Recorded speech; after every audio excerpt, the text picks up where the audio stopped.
Ladies and gentlemen, good evening and welcome to the 2021 Takrim ceremony. Please welcome the founder of Takrim, Ricardo Karam.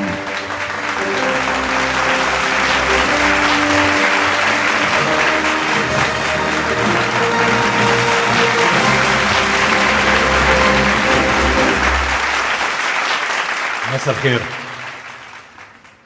لا في زمن العولمة فقدت هويتها، لا في الحصار خسرت حريتها، لا في ضعفها إن وجعت، لا في عتمتها إن طفأت، لا في الحروب عليها انهزمت، لا في قاع القهر غرقت. هي العاصمة العاصية على المصائب والمحن، هي المفردة المتعددة المنفتحة المتألقة والواحدة في تنوعها، هي الجميلة النبيلة المعشوقة، هي المدينة التي تختصر وطناً. أهلاً بكم في مدينتي، في مدينتكم ومدينة العالم، كما كتب ذات يوم الروائي ربيع جابر. أهلاً بكم في بيروت التي تختصر كل الوطن وكل الشعب. أردنا إقامة حفل تكريم هنا لنعلن أولاً بالفم الملآن أن الإنسان اللبناني الحر الأبي الذي حاولوا إذلاله بحرمانه من ماله، من دوائه، من لقمة عيشه، من مقومات الحياة الكريمة، سيبقى كريم النفس، صامداً، متسامحاً وحالماً. ونؤكد ثانياً أن لبنان الرسالة مستمر بأداء دوره، وأن تكريم هي رسالة قبل أي شيء آخر، رسالة لبنانية إنسانية بمضامينها، وليست مجرد لقاء كفاءات ونخب ترفع لمنجزاتها القبعات. ولنقول ثالثاً ورابعاً وخامساً أن بيروت ليست نقطة على خارطة، بل هي بحد ذاتها خارطة تقودنا إلى عالم من القيم وكنوز من المعرفة ومساحات من الحرية. وإقامة حفل تكريم هنا هو أيضاً اعتراف متكرر وصاخب بدور بيروت الريادي على الرغم من كل التحولات والعواصف المحلية والإقليمية التي غيرت إيقاع حياتنا وأعاقت كل شيء حتى الأحلام. كان لبنان دوماً بلد الحريات، بذراعين مفتوحين وبقلب عامر استقبل أناساً أخرجهم البؤس والبطش والقمع والظلم من ديارهم، جاءوا بأفكارهم وأحلامهم وجراحهم وغضبهم وحتى بخصوماتهم، لكن الحرية استهلكت فوق طاقتها ولم نستعملها كما يجب. لم نفرق بين الحرية والفوضى، فكانت النتيجة اعتداء وأخطار. الجميع قدم شهداء ولم نتعظ، الجميع تحارب وحاول كل فريق إلغاء الآخر وشطبه بشحتة قلم. الجميع تناسى أن هذا الوطن لنا جميعاً، وطن الحلم، ونحن هنا لنعانق الأحلام التي لا حدود لها. الحضور الكريم الموجود معنا والذي يتابعنا افتراضياً عبر الشاشة، على الرغم من كل ما يحيط بنا من إحباطات وغيوم، ها نحن نطلق الليلة ونصنع في فاتنة المدائن الأمل. نطلق الحفل 11 من مؤسسة تكريم من بيروت. لعيون الكل نرفع كاس البداية.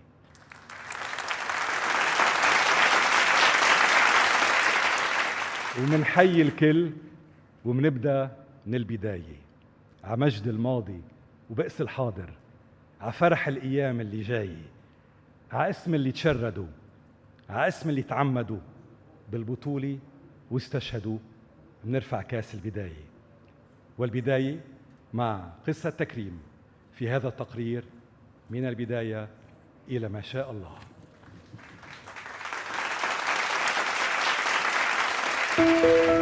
القمر في الخارج خافت، النجوم بالكاد تتسلل، شتاء وبرد وخوف وقلق وجوع وأسى. لكن في مكان ما هناك شمعة مضاءة. انظروا جيدا، انظروا حولكم سترون. ثقوا ببيروت. قبل حين وثق التكريم أن قطرات صغيرة تصنع جدولا، فانطلقت بفكرة، بحلم، بإرادة، بقطرة، بقطرات، أصبحت في 12 عاما جدولا لا يجوف. وفي عامها 12 بلغ التكريم سن الشباب، والشباب أحلام وثورة وبعض الجنون، وربيع وإن تأخر آت. 12 عاما دارت فيها عقارب الساعة ملايين الثواني، وثبتت فيها أحلام تكريم في اتجاه عالم عربي راكد على خميرة بشرية شابة عظيمة وبركان من الألغام والمآسي. انطلق التكريم من بيروت إلى الدوحة فالمنامة، فباريس ومراكش ودبي والقاهرة وعمان والكويت، وعادت إلى بيروت التي ضربتها في عامين زلازل أنهكتها. تعبت بيروت، تألمت، ثارت، جاعت، انكسرت، فجرت، وتلون بحرها بالأحمر الداكن. وضربتها كما كل المدن جائحة العصر كوفيد-19. لكن لكل شيء نهاية. 128 فائزا في 12 عاما، وها قد أصبح التكريم عائلة، والعائلة باتت مجتمعا مفتوحا على أمل وريادة وقيادة وتفوق. رحلة لم تكن أبدا سهلة، لكنها رحلة تستحق، بالشراكة مع مجموعة داعمين نلتقي سويا حول المبادئ والأهداف نفسها، ومؤسسات إعلامية تؤمن بالنجاح وبقدرة الإنسان على التغيير. ولأن الثبات جمود، انطلق في نوفمبر عام 2018 من رحم تكريم منتدى يعانق العقول، تاك مايندز، فيه من الجرأة في نسج الأفكار وتبادل الخبرات الكثير بين صناع تغيير ومواهب ناشئة. تتوسع تكريم أكثر وتطير شعلتها لتصل إلى الولايات المتحدة الأمريكية مع حفل إطلاق تكريم USA الذي سيتحول هو أيضا إلى موعد سنوي. تكريم هي أنتم، هي نحن، هي كلنا، هي بيروت المشعة والجميلة التي أبت دائما أبدا الاستسلام. هي هذا العالم العربي الناقم على أمور شتى، إنما النابض بنبض شباب وحيويته. ثق بأحلامك ففيها تكمن بوابة الخلود. جبران قال هذا قبل دهر، تكريم قالت هذا قبل عقد، وعهدها دائما أبدا أن تظل واقفة على ناصية أحلام الشباب وتقاتل.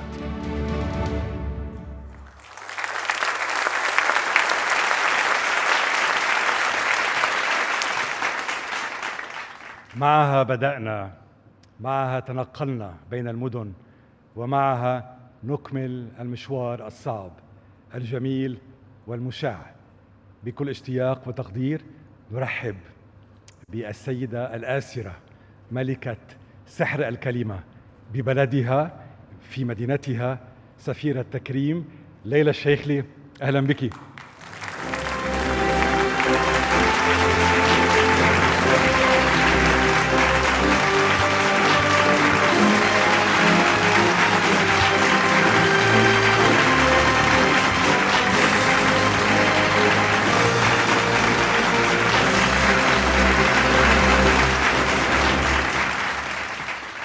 شكراً ريكاردو. يسرني الترحيب بصاحبة السمو الأميرة غيدة طلال، أصحاب المعالي والسعادة، ضيوفنا ومكرمينا، أهلاً بكم جميعاً.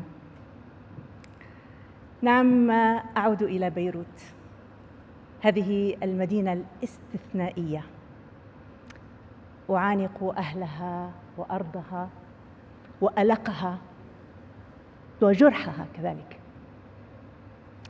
قبل 12 عاماً وقفت هنا على هذا المسرح مع العزيز ريكاردو ليعلن انطلاقة مشروع تكريم من سماء هذه المدينة إلى العالم كله. اليوم نعود وبإصرار لنؤكد على ثقافة الحياة وانتصارها، ثقافة الحياة في مواجهة الترهيب والترويع، كذلك التخريب لمدينة الإشعاع هذه، في مجابهة تدمير الفكر قبل الحجر. لذلك نحن هنا لنكون معاً، لعلنا نرمم ولو بحفنة حب وأمل ما تهشم، لعلنا بالشغف، بالشعر، بالحب، بالموسيقى، بالجمال نحفر قوة في هذا الظلام، في هذه الظروف الاستثنائية والصعبة التي يمر بها لبنان. لا عجب أن الشاعرة الأمريكية مايا أنجلو قالت: إذا كنت لأختار أن أكون أي مدينة في العالم سأختار أن أكون بيروت. فعلا، ما الذي يجعل شاعرة تأتي من خلف الأطلسي أن تختار مدينة مثل بيروت؟ تقول أنها مدينة تعطي كل ما لديها حتى عندما لا يتبقى لها أي شيء تعطيه. نرتحل معكم في أمسية تكريمية لقامات أثرت عالمنا. تعالوا معا نطلق نجوماً أو مجموعة جديدة من النجوم في سماء هذه المدينة الليلة، نجوم لا تحتاج لا لمازوت ولا لكهرباء لتضيء الطريق. هذه النجوم وقودها الحب، وقودها الأمل، وقودها الإيمان بها، وأنا أعتقد وأكاد أجزم أنه موجود في قلوبكم جميعاً أنتم الحاضرين وأي شخص يتابع، وإلا ربما لما كنا جميعاً هنا. شكراً جزيلاً لكم، شكراً على حضوركم، شكراً.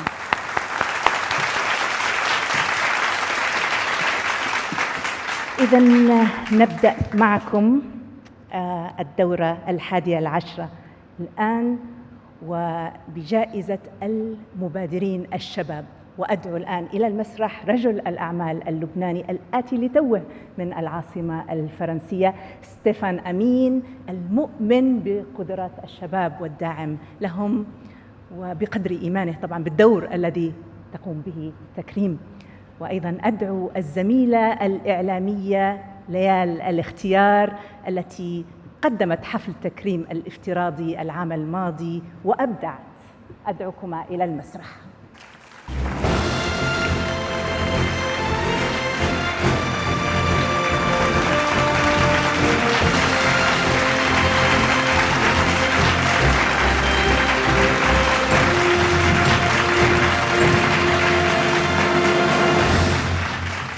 مساء الخير.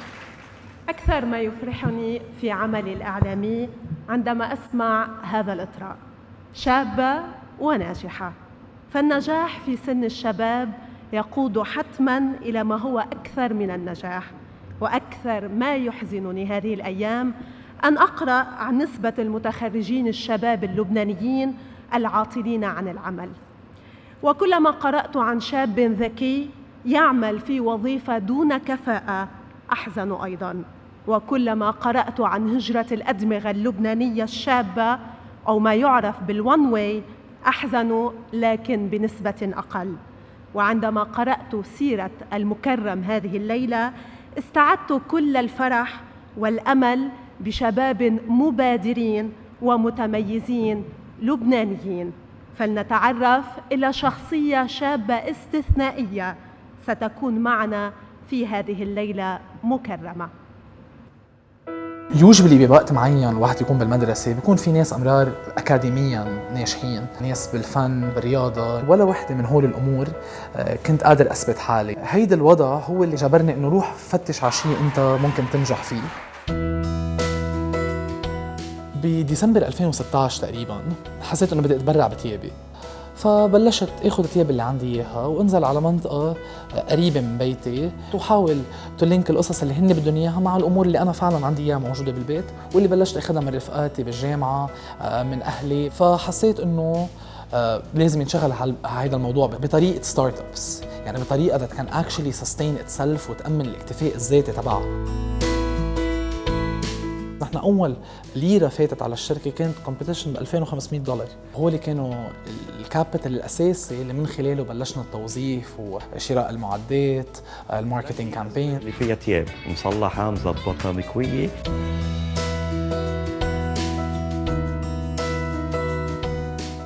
الهدف الأساسي لفابريكيد الأشخاص محدودي الدخل يحصلوا على تياب مرتبة بأسعار مناسبة بطريقة بتحفظ كرامتهم. النفايات النسجية والفاشن اندستري ان جنرال is the second biggest polluter بالعالم، ونحن فينا نكون من الشركات اللي بتساهم بانخفاض هذا التلوث حاليا ولقدام ان شاء الله القضاء عليه كليا.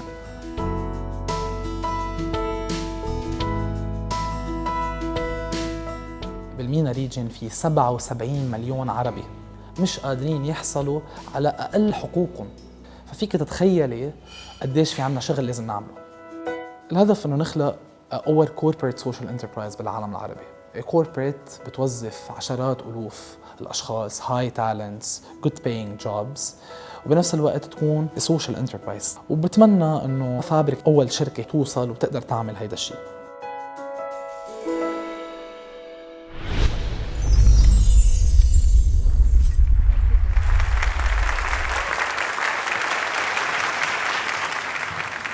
Je suis vraiment ravi d'être parmi vous aujourd'hui, de revenir donc au Liban, le pays de mes origines. Ce pays qui est contrasté, en pleine tempête, mais qui a quand même, encore aujourd'hui, la chance de pouvoir bénéficier de cette jeunesse dynamique qui fait preuve d'initiative, cet esprit d'entrepreneur qui est unique et qui va permettre certainement à notre pays de pouvoir se restructurer et se redresser. En tout cas, les jeunes, comme le montre l'histoire de ce jeune entrepreneur, les jeunes sont la richesse, la vraie richesse du Liban aujourd'hui, dont nous pouvons tous être fiers. Donc aujourd'hui, nous allons rencontrer le lauréat des jeunes entrepreneurs, qui est un Marocain libanais, qui devrait être, j'espère, un exemple pour beaucoup d'autres jeunes à travers le monde, en Orient et au Liban, Monsieur Omar Itani. S'il peut se joindre à nous, parce que je ne le connais pas encore.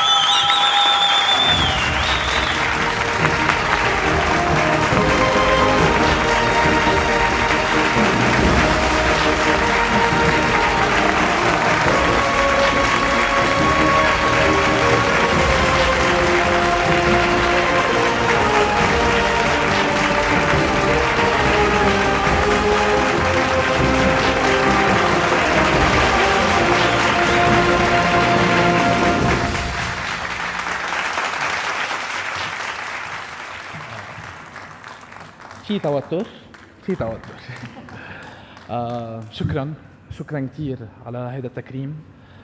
هذا التكريم منتوج حظ بيفلق الصخر، رضا ونعم كثيرة ما بتنعد.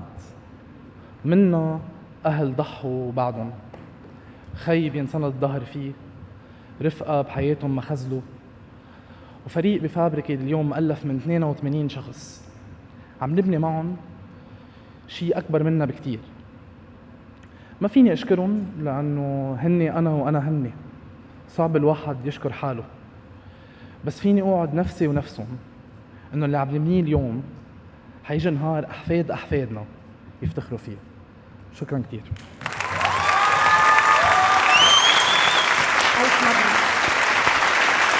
الآن ربما لا نختلف على أهمية العلم ثم العلم ثم العلم هو أساس تقدم الأمم والشعوب، ولكن ربما هناك عدد من الناس لا يدركون أن العديد من العلماء والباحثين والمهندسين العرب ساهموا في مسيرة التقدم العلمي، ليس على المستوى المحلي أو الإقليمي ولكن أيضاً على المستوى العالمي. جائزة الإبداع العلمي والتكنولوجي في كل دورة تمنح لعلم من أعلام العلم. أدعو الآن الرئيس السادس عشر للجامعة الأمريكية في بيروت الدكتور فضل خوري الحائز على الجائزة نفسها عام 2015، وعالمة الآثار أيضاً الدكتور كلود دومت سرحال الحائزة على العام الماضي على جائزة التميز من مؤسسة تكريم، والآتية خصيصاً من لندن في زمن الحصار. أدعوهما للتفضل على المسرح.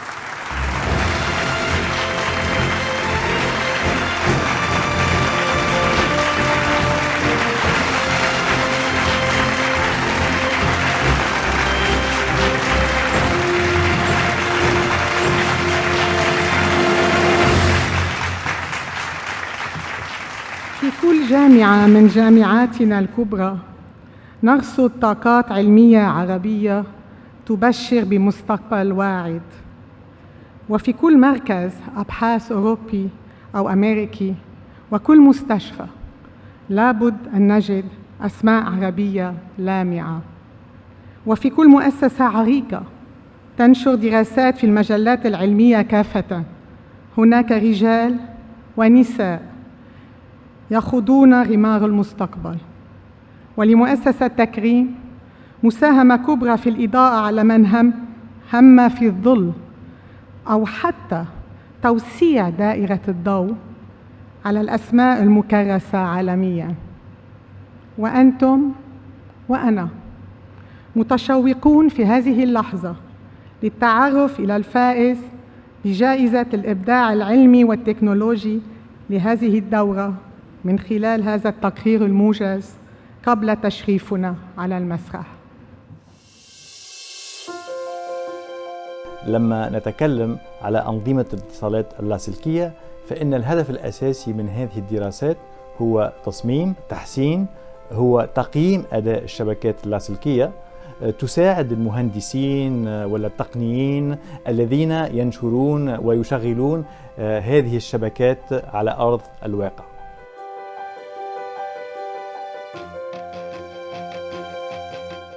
أعتز بشكل خاص أول جائزة تحصلت عليها وهي جائزة أفضل أطروحة الدكتوراه، لأن وضعت بحوثي على الخريطة العلمية.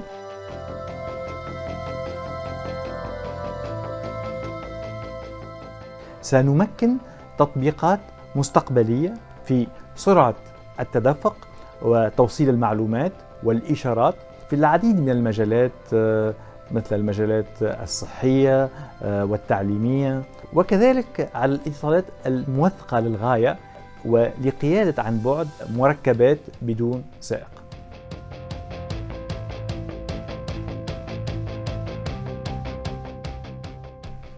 تقنيات الاتصالات تمكن تطبيقات الزراعة الذكية في المناطق الريفية لتحسين عملية إنتاج الغذاء من حيث التكلفة والسلامة عبر رقمنة الزراعة. أكثر من 70% من الكرة الأرضية مغطاة بالماء. تم استكشاف إلى حد الآن 5% فقط من هذه المياه.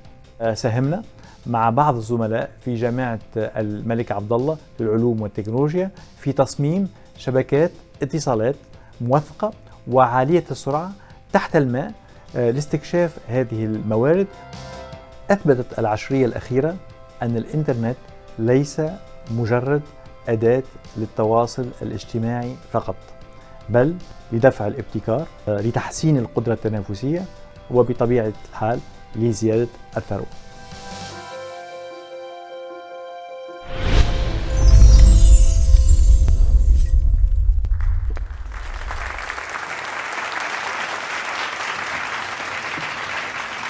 من يملك هذا الكم من المنجزات النوعية من راكم النجاحات في البحث العلمي والتوجيه والتعلم، من نال اعترافاً دولياً في مجالات اختصاصه، يستحق حتماً هذه الجائزة، جائزة الإبداع العلمي والتكنولوجي. وأدعو الفائز محمد سليم العلويني للتفضل إلى المسرح.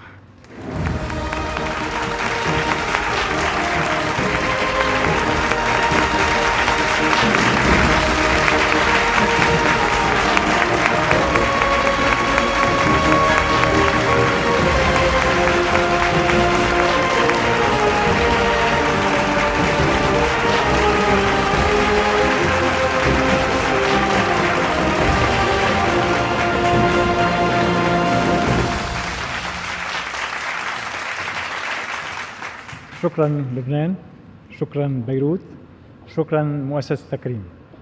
من هذا المنبر نحب نشكر اللجنة الاختيارية لترشيحي لهذه الجائزة، ونشكر كذلك المجلس التقييمي والمجلس التحكيمي لمنح هذه الجائزة لسنة 2021.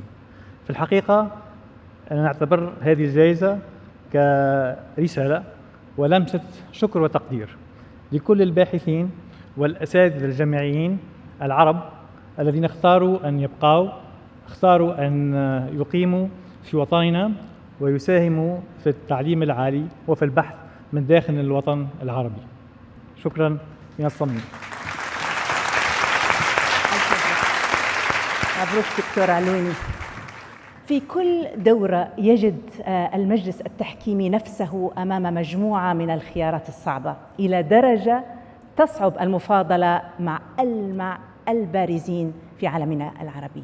لذلك فإن جائزة الخدمات الإنسانية والمدنية ستتوزع مناصفة بين اثنين، إما شخصيتين أو مؤسستين.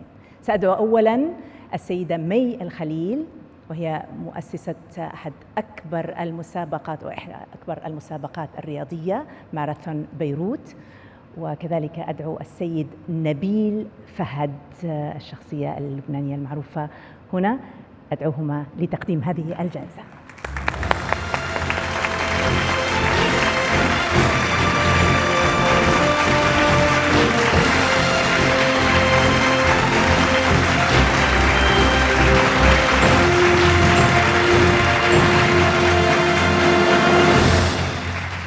مساء الخير. سبقنا سقراط ب2400 سنة يوم نقل عنه: عندما تثقف رجلاً تكون قد ثقفت فرداً، وعندما تثقف امرأة فإنما تثقف عائلة بأكملها. تخيلوا أن سقراط سبق عصره بمئات الأعوام، سبق أنظمة سياسية، سبق منظومات اجتماعية عربية، سبق مفاهيم سائدة اليوم. أن تثقف المرأة وتنمى مهاراتها وتعطى إمكانات العيش الكريم، فذلك يمنحها أمرين أساسيين: الاستقلالية إن شاءت، والمساواة الفعلية مع الرجل، كما يمكنها نقل ما تعلمته إلى أفراد عائلتها. وما لا تفعله وزارات وحكومات تفعله جمعيات لا تتوخى سوى تمكين النساء والشباب أيضاً، وفتح أبواب الإطمئنان أمامهم. فلنتعرف إلى جمعية استحقت الفوز بجائزة الخدمات الإنسانية والمدنية.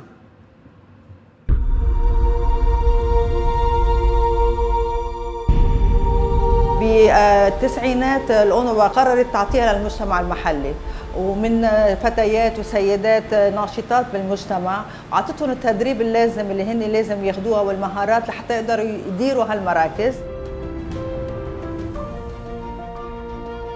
نحن صار في تطور للمرأة، في نقلة نوعية بوضع المرأة، بنظرتها لنفسها، بمكانتها بالمجتمع وضمن عائلتها. هذا التغيير كان في دفنتلي تغيير إيجابي. دايما في عنا بكون الواحد عنده مشاريع، عنده بكون فخر إنه هو عملها، لأنه بكون هو ريادي. اللجان المجتمعية هي مكونة من سيدات وفتيات بالمجتمع الفلسطيني. هذه اللجان أخذت اكستنسيف تدريب بمواضيع متعددة، بالحقوق القانونية للمرأة، بالعنف. كنا نعمل حلقات توعية، نقاشات عن المواضيع اللي بتهم السيدات والفتيات بالمجتمع.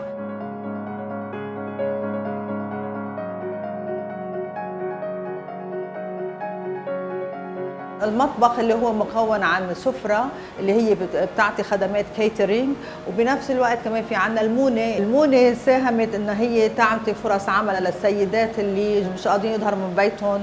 عنا الاشياء المقطرات، المربيات، البهارات، وعطت فرصة كمان للنساء انها تستعمل كمان المهارات اللي كانت اخذتها توارثتها عن ستها او عن امها. عطتهم دخل انكم اللي يكون منتظم. نحن وجمعيات أخرى كمان عم نشتغل بتمكين المرأة لتكون بموقع أفضل. في تغيير إيجابي أكيد، لكن الطريق بعده طويل. عنا قناعة أنه لازم نوصل لمكان يكون في عدل ومساواة بين المرأة وبين الرجل. شكرا. شكرا.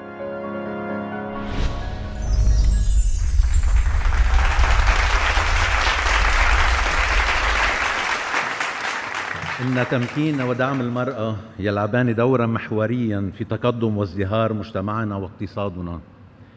المرأة تبني المجتمع وتبلسم الجراح، وهي قيادية في الشدائد والأزمات، وتنافس وتنجز في مختلف المجالات.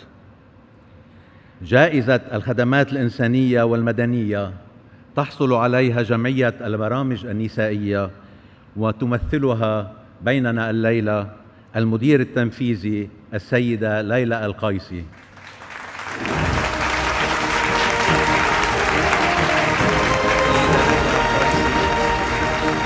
الكلمة لك فلتتفضلي.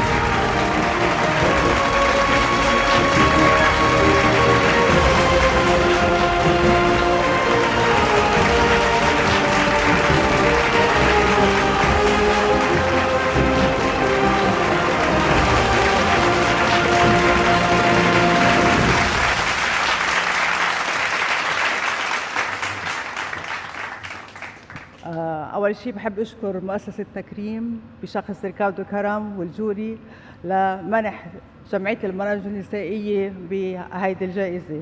هيدي الجائزة بالنسبة لنا هي بمثابة تتويج لعمل سنوات طويلة بالقطاع الاجتماعي ضمن المخيمات الفلسطينية بلبنان.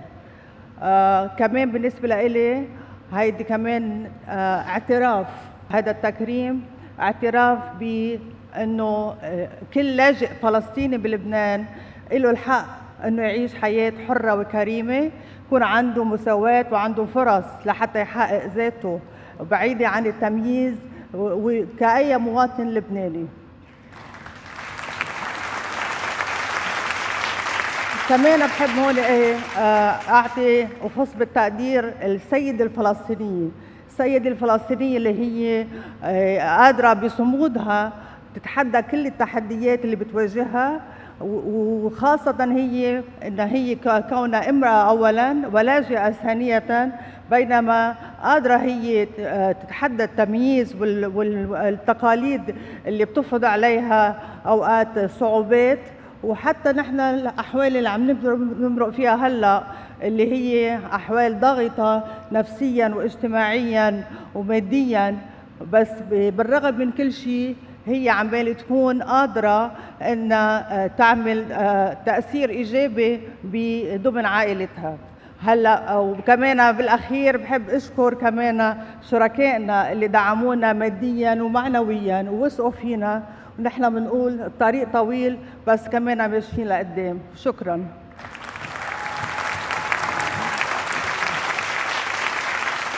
ننتقل مباشرة إلى الجائزة الثانية عن هذه الفئة، فئة الخدمات الإنسانية والمدنية. تعلن عنها ستكون الجائزة الثانية لمن؟ أدعو كل من الدكتورة فريدة العلاقي من أعضاء المجلس التحكيمي والمصرفي مارك طربي رئيس جمعية فرح للعطاء للصعود المصري.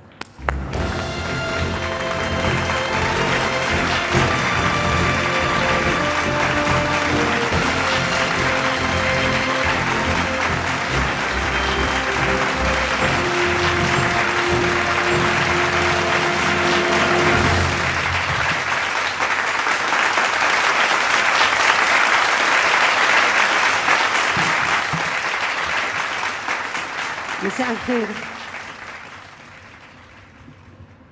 الصحراء الليبية كنوز الحضارات القديمة ومدن متناثرة لكل منها أسطورتها، مما دفع بمنظمة اليونسكو إلى اعتبار إحدى هذه المدن وهي غدامس متحفاً طبيعياً بعمرانها الفريد المذهل. هذه الكنوز ليست مدفونة بل ظاهرة ومعروفة لمحبي البحث عن الجمال، ولكن كانت تحتاج إلى عين محبة وقلب كبير وشجاعة شاب ينتمي إلى هذه الأرض والبلاد، الذي أخذ على عاتقه تقديم صور عن العادات والتقاليد المختلفة لأهل تلك المدن بشغف من أجل هدف نبيل وإنساني. مثل أي مناضل عنيد استثمر وسائل التواصل الاجتماعي، كتب بأسلوب بسيط قصص من يحتاج للمساعدة من الأطفال والفتيات والنساء والمسنين والمقعدين، ونجح فعلاً وأثمرت جهوده الخيرة وكان خير سفير لليبيا. أنا الأصل من الصحراء جزء مني، رغم أني أنا مقيم لسنوات في العاصمة الليبية من منطقة في أقصى الجنوب الليبي. كان وضع صعب جدا خاصة في المناطق غاط، فاحنا حاولنا احنا نوصلوا لهم المتطلبات الأساسية اللي لهم، المياه والتعليم والصحة.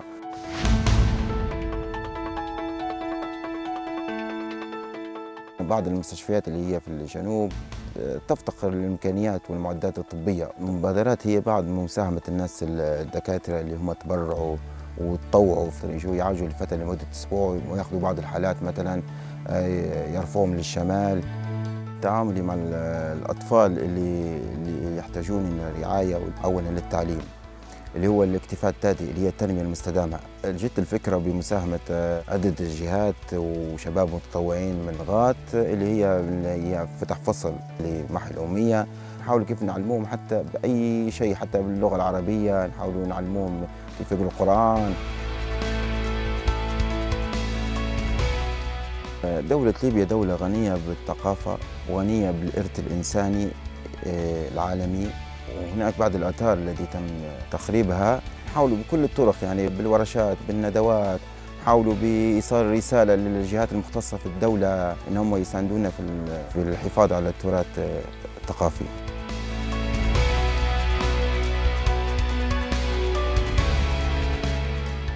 لو غمضنا عيوننا وفتحنا روحنا في 2030 أنا نتمنى نشبح المناطق هذه الصحراوية، مناطق عامرة بالحياة، مناطق فيها مستشفيات كبيرة، مستشفيات تندار فيها حتى العمليات الكبيرة، ونتمنى أن يوفروا كل سبل التعليم.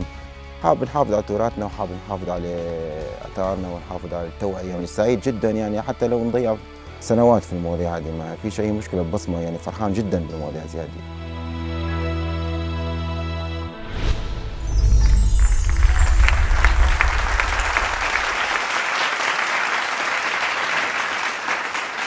سموه طارقي القرن 21 ويحصل على جائزة الخدمات الإنسانية والمدنية.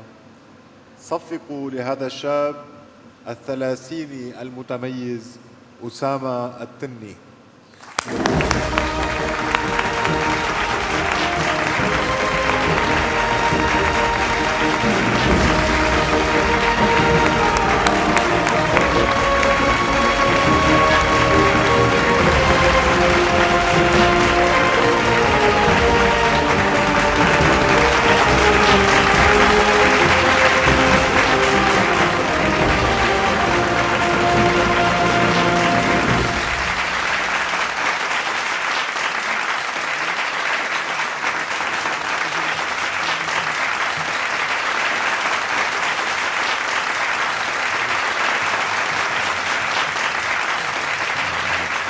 السلام عليكم.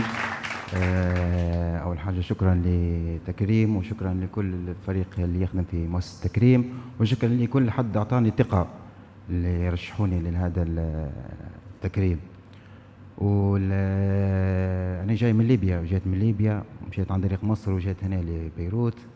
تعرفوا أنتوا ليبيا أكيد، الكل في اللي يعرف ليبيا، اللي ما يعرفهاش ليبيا في اللي ما زاروهاش يعني أعتقد.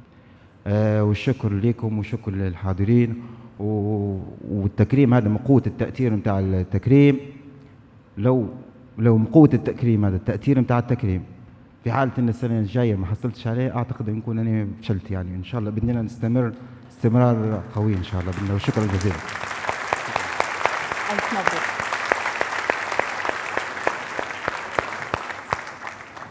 الكلام الآن للموسيقى مع المايسترو لبنان بعلبكي.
كل يوم نكتشف طرائق جديدة للتعليم، أو بالأحرى يكتشف أولادنا. نقف نحن عاجزون عن اللحاق بهم أو بالبرامج الجديدة والحديثة. وراء أي نمط تعليمي جديد مبدعون يخصص لهم في كل دورة جائزة من مؤسسة تكريم. الآن إلى جائزة الإبداع في مجال التعليم، وسأترك للدكتور نهلة حولة الأستاذة الجامعية في علم التغذية والفائزة في هذه الفئة عام 2017، وكذلك النائب السابق المحامي الشيخ جواد بولس الذي رافق تكريم منذ البداية للإعلان عن هوية الفائز.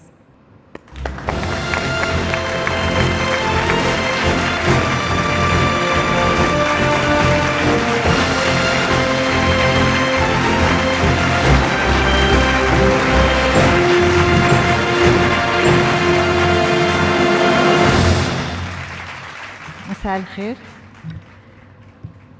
كل سنة نكتشف طرق جديدة في التعليم، عن قرب، تعليم عن بعد، وقد يأتي يوم ولا نجد فيه أثراً لقلم أو لورقة أو لكتاب، ولا أعتقد أن هذا اليوم بعيد.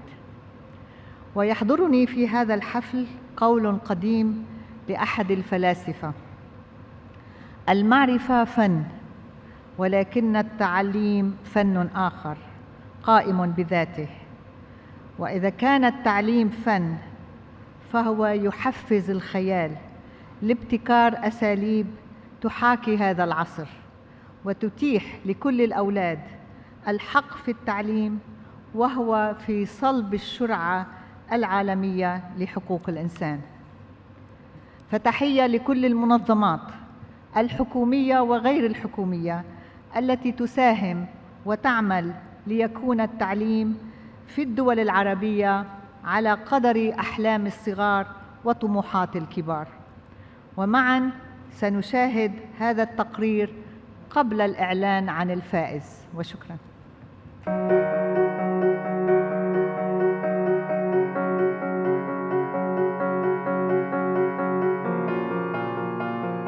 The idea behind the establishment of WISE was that education at the time was not seen as integral to the development of economy and society. And so the mission of WISE at the time was to ensure that education remains high on the global agenda for development. We are truly global, we're multi-sectoral, and the final thing that differentiates us is that we are truly diverse, from decision makers and CEOs all the way down to teachers and of course the students themselves.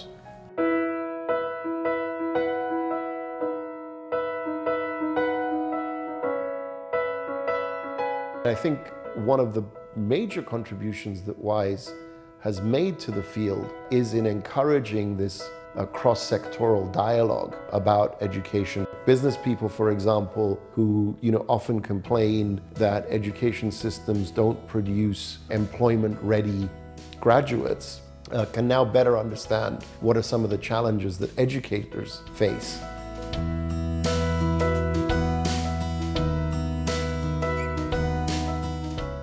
A major objective for 2030 for all of us who are involved in education is, of course, meeting the Sustainable Development Goals, and in particular goal number 4, which promises a universal quality education at both primary and secondary level.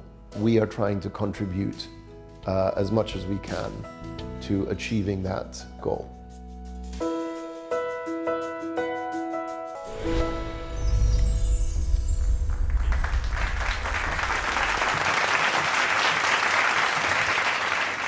قبل أن أعلن رسمياً عن الفائز، اسمحوا لي أن أشكر الصديق ريكاردو كرم وفريق عمل مؤسسة تكريم وأعضاء الهيئات التحكيمية فيها، وأنا أقول أنني لا أدري إن كانت خارطة الطريق لقيامة لبنان التي في رأس ريكاردو كرم أم في رأسي أم في رأس أي منكم، أي من المهتمين بمصير ومستقبل هذا البلد ستفلح. ولكن يمكنني أن أقول بكل تأكيد أن لبنان سيقوم لأنه صنع، لأنه صمم، لأنه خلق لكي يتألق فوق.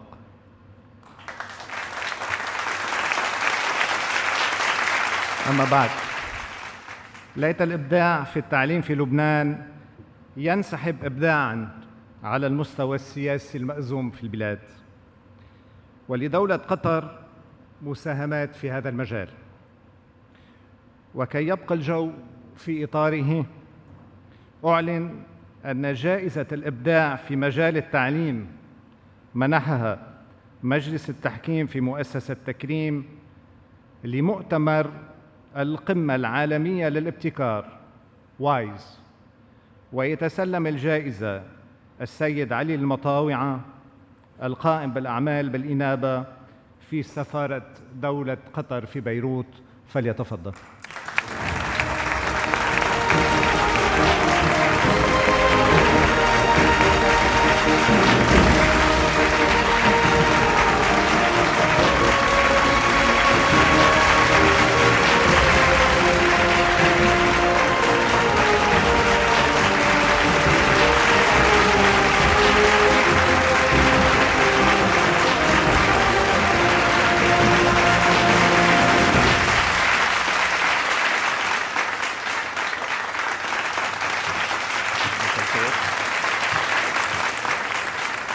شكرا لمؤسسة تكريم على تقديم هذه الجائزة لمؤتمر وايز، ويسعدني اليوم أن أستلم هذه الجائزة نيابة عن مؤسسة قطر للتربية والعلوم وتنمية المجتمع التي قدمت الكثير في قطاع التعليم، ومتمنيا لكم التوفيق إن شاء الله.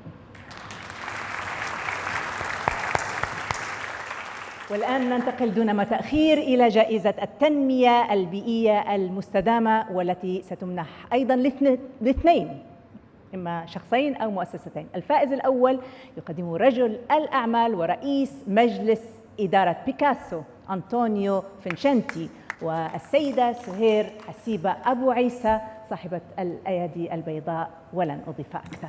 فليتفضلا.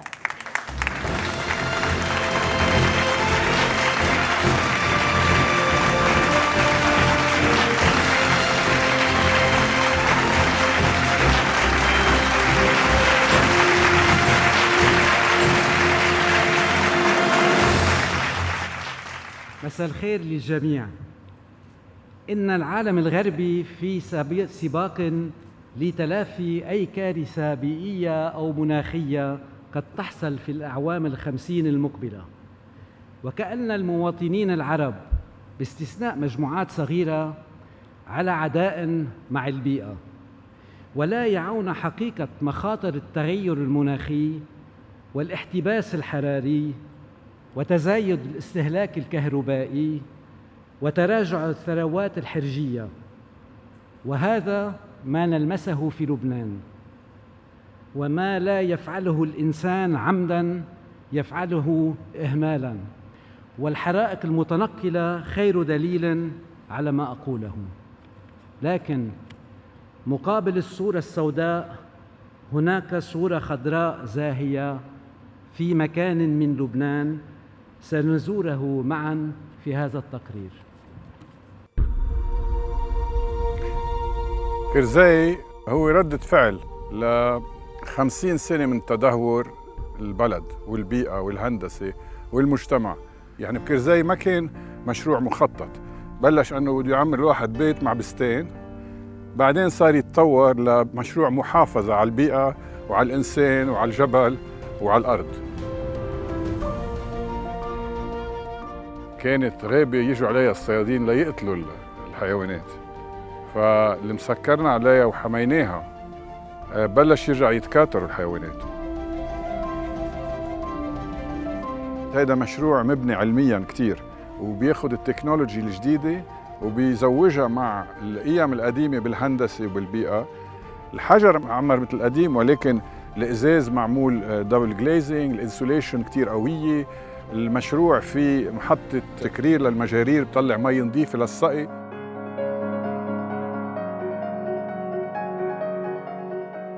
اللي نجح الفخار بكرزي انه طورناه، لانه الفخار التقليدي ما بقى يقدر يعيش الناس.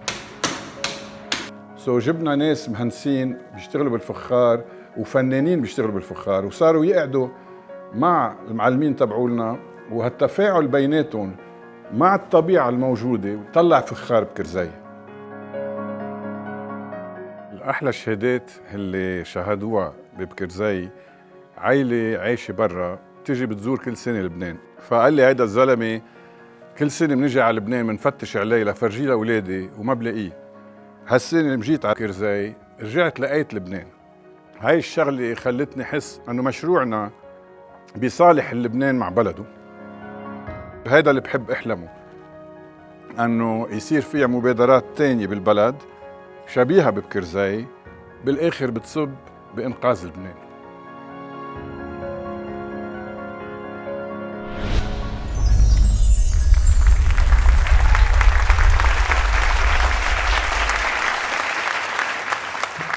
فعلا المكان جميل، وأتمنى زيارته في سيارة صديقة للبيئة كالتي جربها الرئيس جو بايدن مؤخراً. جائزة التنمية البيئية المستدامة تمنح لموقع بكرزي، والتي يتسلمها الأستاذ رمزي سلمان.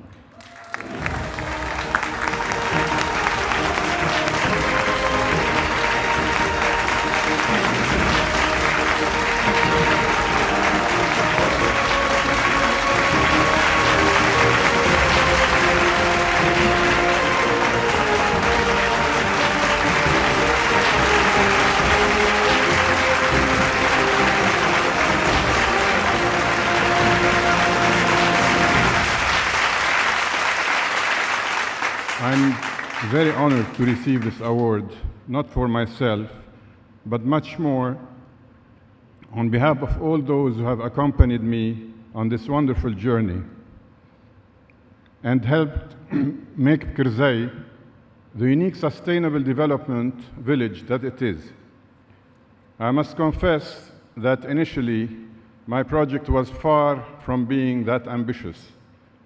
As a good city boy, I just dreamed of being able to offer my family a house in the beautiful mountains of Lebanon, the same mountains where my ancestors are from. As I watched my country drown and saw its nature getting more and more despoiled, its resources wasted and so poorly exploited, I decided I had to try and do something. So I embarked without thinking too much, but convinced of the merits of my approach in the construction of the eco-village of Kirzay, combining the best technology with sustainable construction practices and involving local craftsmen and women as much as I could. I dedicate this award to all those who work alongside me every day in Kirzay with so much dedication to make it a place we can all be proud of. Thank you.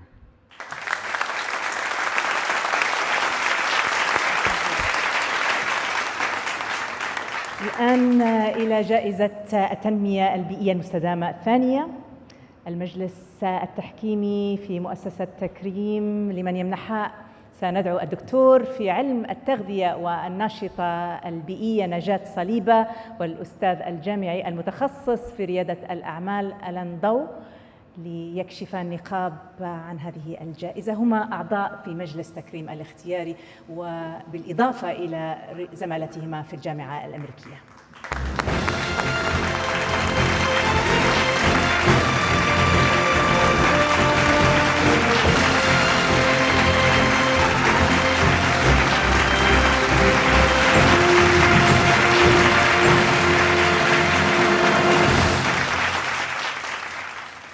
مساء الخير. يشرفني أن أكون هنا على منصة لا تشبه المنصات، وفي احتفالية لا تشبه الاحتفالات التي لا تضيء على شيء جميل ولا تقدم إنساناً يعيد الأمل إلى الإنسانية. يعتقد كثيرون أن البيئة اخضرار أرض وزرقة سماء ونظافة بحور وأنهر. لا، هي أكثر من ذلك وأبعد. التلوث السمعي سمعتم به، لكن التلوث الذي يصيب العين والذائقة أمر غريب بعض الشيء، ومعالجة آثاره تكون بتمتيع النظر بشوارع وجسور وأبنية وعمارات مدهشة. ولنا بين مهندسينا من أدهش العالم قبل زها حديد وبعدها. فلنتعرف معا إلى امرأة مدهشة.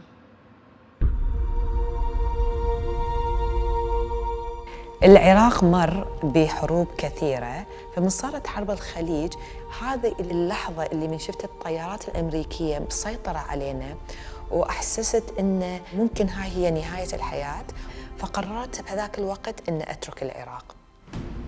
من طلعت إلى ألمانيا اضطريت أن أعتمد على نفسي، أرسم وأبيع لوحاتي حتى أجمع الفلوس على مود أتحول بها إلى أمريكا.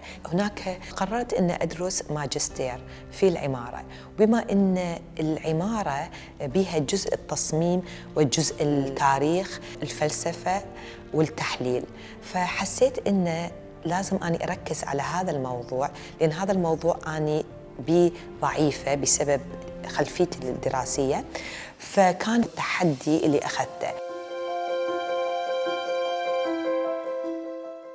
بس من فتحت مكتبي قررت أن أكون مكتبي بالطريقة اللي أنا أؤمن بيها، فالتفكير وتوجهي كان أكثر إن نوع العمل اللي أعمله حتى لو هذا العمل ما بيوارد مالي. اختاروني من بين نساء معماريات في مدينة نيويورك لتحويل سجن للنساء إلى مركز لدعم النساء. كان كلش مهم بالنسبة إلي أدرس كيفية تفاعل السجناء مع البيئة.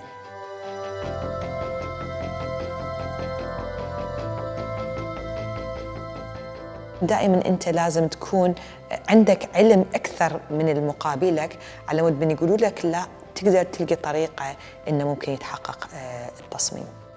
الجناح العراقي في الإكسبو يشعرني بنوع من السعادة، لأن أنا حققت الهدف الأكبر، وهو أن العراق يكون له حضور بطريقة يليق بالعراق. جبنا شباب من العراق رسموا الجدارية بالجناح العراقي، وثقوا أشعار من الشعر العراقي، فهذا برأيي كان هو دعم للبلد العراق، لمواهب العراق وإلى تاريخه وإلى مستقبله.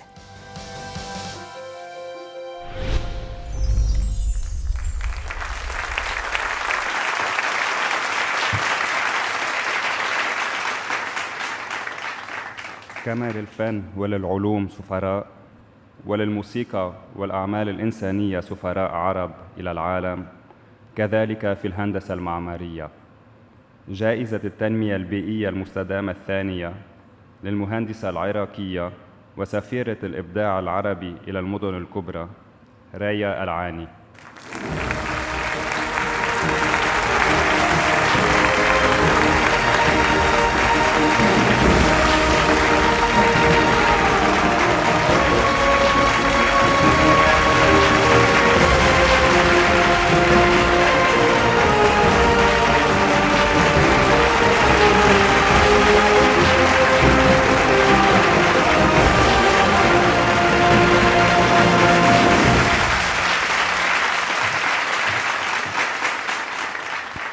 الحياة بدت لي في العشرينات من عمري سلسلة أحداث غير مترابطة، الكثير منها يفتقد المنطق والعدالة. كانت سنة 1991 والعراقيون يتشوقون لتنفس الأمل مع انتهاء الحرب العراقية الإيرانية التي طالت 8 سنين، 8 سنوات من الخوف ومستقبل غير واضح.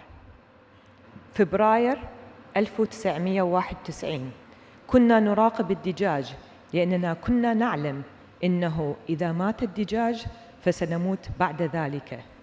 كنا نراقب بصمت من خلف نوافذنا.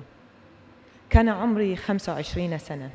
كان حلمي بعد تخرجي أن أتفوق في العمارة. كنت مليئة بالشغف للإبداع والتميز، لكن أحلامي اضطربت واهتزت مع حرب الخليج. الموت كان يحلق فوقنا ويبدو إنه ينتظرنا. عندما رأيت الطائرات الأمريكية تتحكم في السماء، عندما رأيت والدي يكافحان لتقليل الخطر على عائلتنا، علمت إنها النهاية. نحن لسنا محميين، نحن لسنا بأمان، نحن في الواقع ضعفاء. والمشوار الآن عمره 30 سنة وتحقق الحلم. بنيت نفسي وأعطيت فرصة لعائلتي للحياة بكرامة. ومؤخراً دعمت العراقيين في أن يكون للعراق جناح في إكسبو دبي، رحلة تمكين واحتفال ودعم في تسليط الضوء على العراقيين، على الإنسان المبدع الغير مرئي الذي يفتقد الأمل، الإنسان الذي كنت يوماً. ريكاردو كرم، لجنة التحكيم، فريق التكريم والداعمين، عملكم له صدى عميق في نفوسنا. أنتم خلقتم الفضاء لجذب الانتباه والتركيز على نجاحات العرب. شكراً ريكاردو من القلب لشغفك، لحبك للعدل والتألق. شكراً تكريم لتسليط الضوء على العرب المبدعين. شكراً لاحتفالكم بنا واحتضان إنجازاتنا. إننا سعداء أن نحتفل معكم اليوم في بيروت الحضارة، في بيروت الجمال والإبداع. شكراً.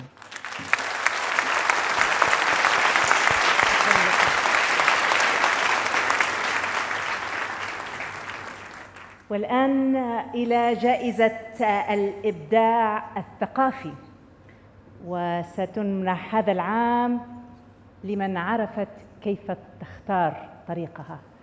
وهذا ما سأدعو مصممة المجوهرات العراقية هاجر غني والنجمة اللبنانية العربية كارمن لبس ليعرفا بهوية الفائزة.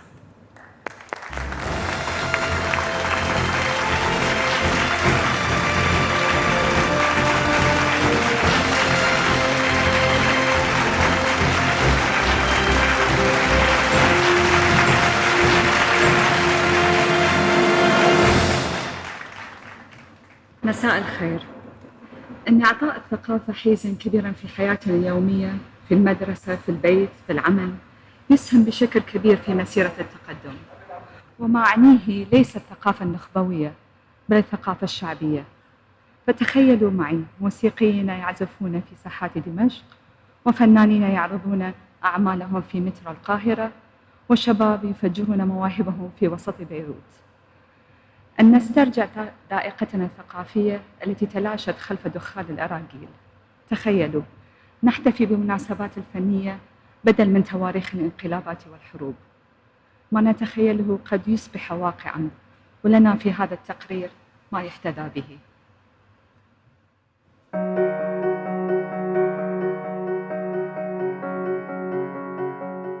حين عملت في بناء الشارقة في عام 2003 كقيمة مشاركة، كانت فرصة حقيقية لاختبار ما تعلمته من قبل في مجال الفنون المعاصرة.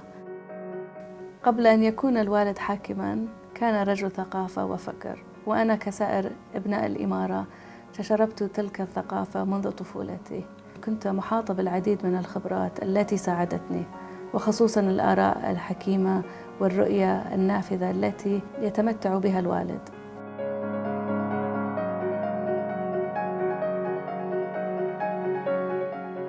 بعد عام 2003 بدأنا نتجه إلى تأسيس فريق عمل احترافي يعمل على ترسيخ البناء وتطوير آلياته وبرامجه.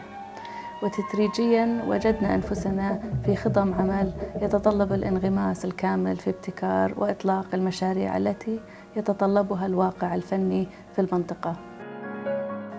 أعتقد أن أهم مقومات بناء الشارقة هو حرصه الدائم على تقديم سوية إبداعية عالية، وقدرته على الانفتاح على التجارب الفنية والتقييمية المعنية.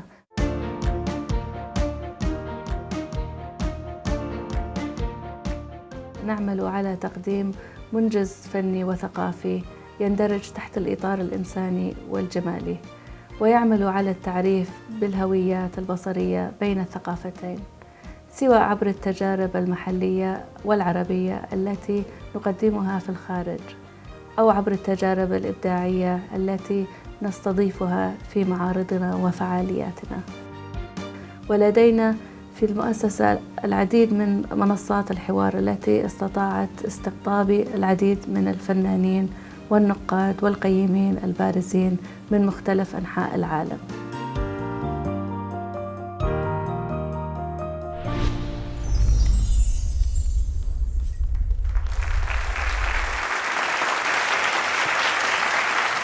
يجب أن أفتح نوافذ بيتي لكي تهب عليه رياح كل الثقافات، بشرط أن لا تقتلعني من جذوري. قول جميل للمهاتما غاندي. وهناك مؤسسات تعمل في اتجاه المحافظة على التقاليد والانفتاح على ثقافات الغير.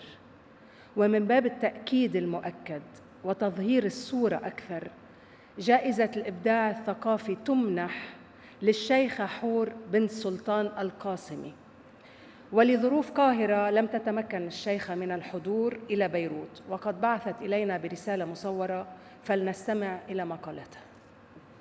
لقد تلقيت الخبر بسرور بالغ، أولاً لأنني أعتبر هذا التكريم هو تكريم لمؤسسة الشارقة للفنون، وثانياً لأنه صادر عن جهة اعتبارية وجادة حققت مصداقية كبيرة منذ تأسيسها عام 2009، واستطاعت عبر مسيرتها تسليط الضوء على العديد من القامات الثقافية والشخصيات المؤثرة على الصعيد العربي والعالمي. فشكراً لكم على هذا التكريم الذي أعتز به، وشكراً لكم على كل ما تقومون به لخلق بيئة حقيقية وملهمة لكافة الأجيال.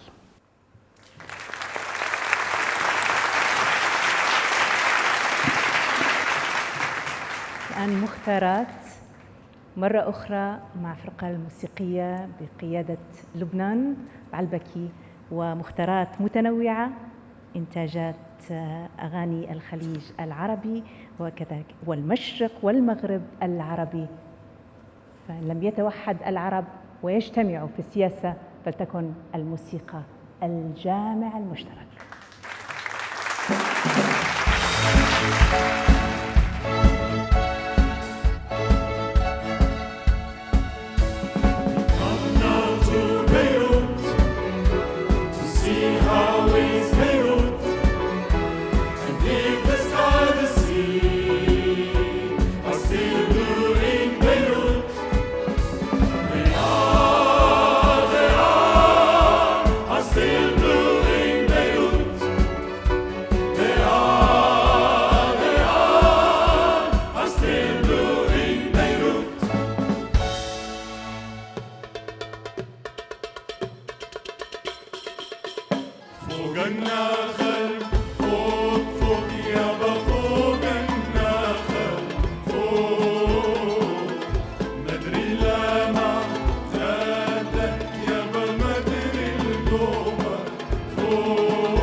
حبيبي فرقتك مرة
خيل بالليل اشتدي ويا أرض ساعية وهدي وإن كان ما فيك تهدي هدي هدي هدي هدي عند الملعب لرفاقه وين رماحهم يتلاقوا عند الملعب لرفاقه وين رماحهم يتلاقوا ويهزوا الإيدين الصبح يرمي اللوز وراقه والسيوف حدي ومحتدي والورد بالورد بنادي خيل بالليل اشتدي ويا أرض ساعية وهدي وإن كان ما فيك تهدي هدي هدي هدي هدي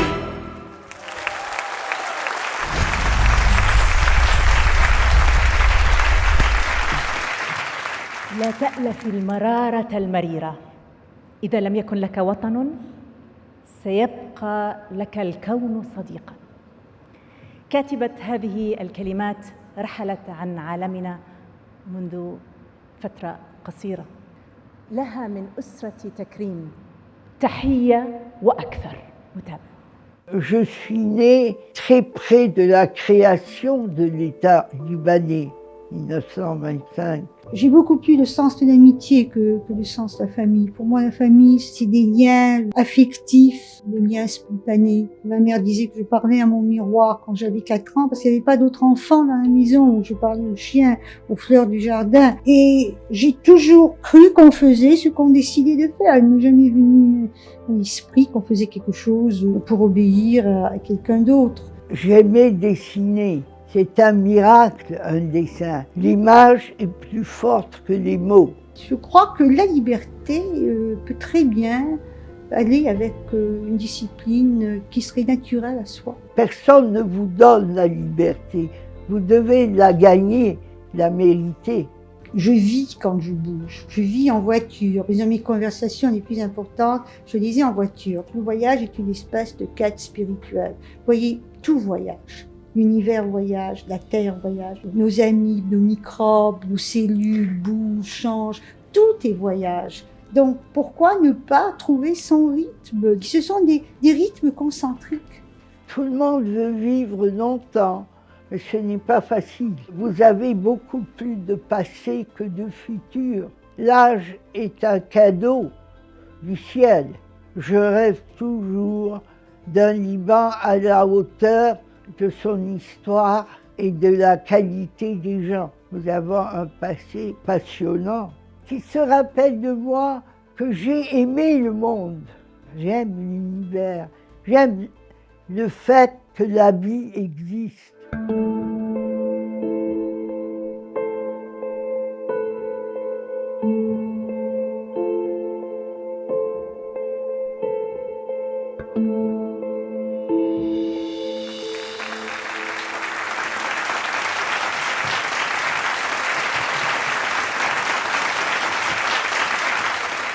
تحية إلى روح إيتيل عدنان، تلك الطفلة التسعينية التي فضلت الموج على البحر، الفنانة الفتانة الرسامة الشاعرة التي حاولت رأب الصدع بين المسافات بالشعر، والتي قالت عن الشعر تحديداً أنه يفكك ويهدم الجدران في الكائنات.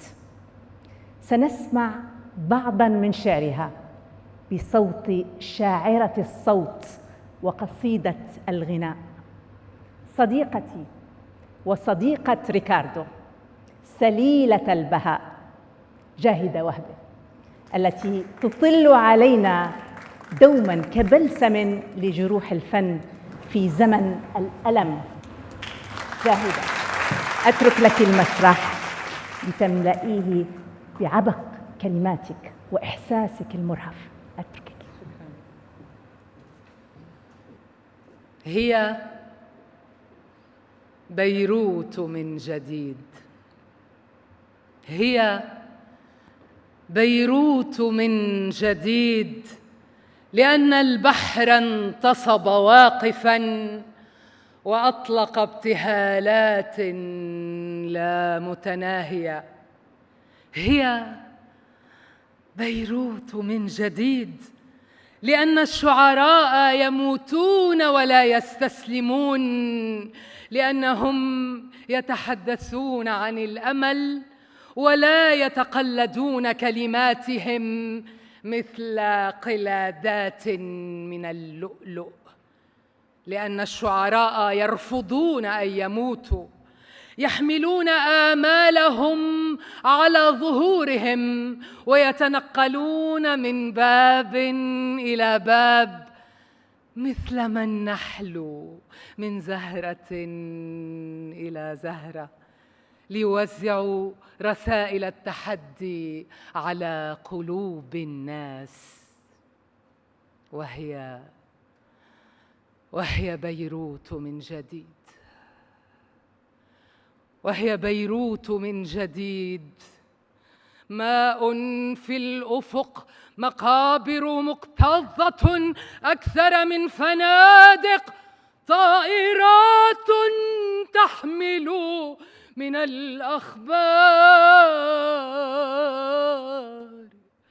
الأخبار أبشع،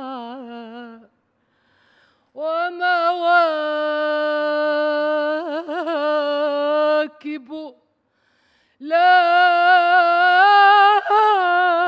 تنتهي، ومواكب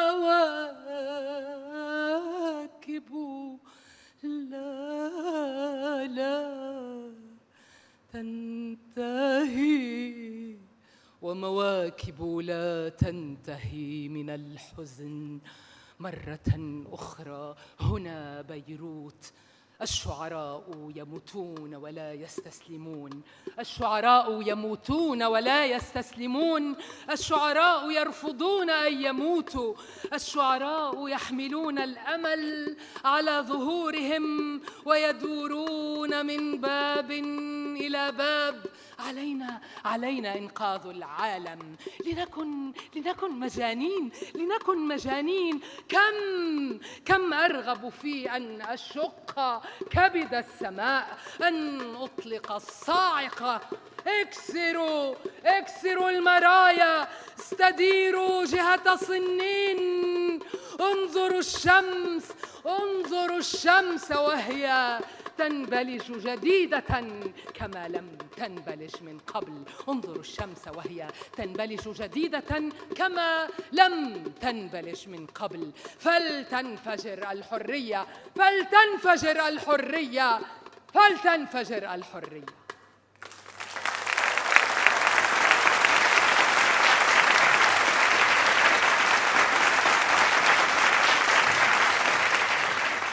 ننتقل الآن إلى جائزة المرأة العربية الرائدة، وحصلت عليها شخصية أكاديمية لامعة سأترك مهمة التعريف عنها لمن كرمت عام 2018 من مؤسسة تكريم سيدة الأعمال الكويتية فارعة السقاف، وكذلك ممثل الاتحاد الأوروبي في لبنان السفير رالف طراف.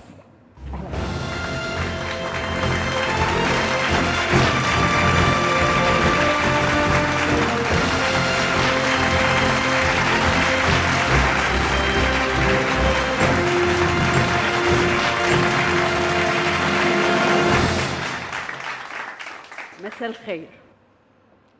لفت نظري قبل أيام وجود أكثر من مرشحة للرئاسة في ليبيا، وأن وزارة الخارجية في السودان تتولاها سيدة وهي مريم الصادق المهدي، وأن أبرز الناشطين في الحراك هناك من النساء، وهذا مصدر فخر ومدعاة أمل. فكل حكومات العالم ذات الأغلبية النسائية هي في الدول الأكثر استقراراً وازدهاراً. أقول هذا الكلام ليس من باب التحيز النسوي، بل من باب الشعور بأن لا قيمة للمجتمع اللبناني والعربي إلا بإزالة كل الحواجز التي تمنع العبور إلى دولة المساواة.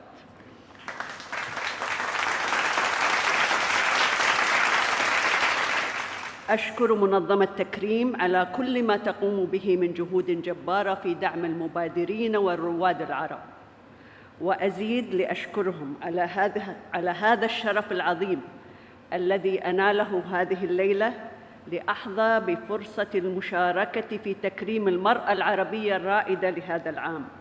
ويا لها من امرأة رائدة، فلنتعرف إلى من نحتفي بها الآن في هذا التكريم الرائع، ماذا حققت وماذا أنجزت.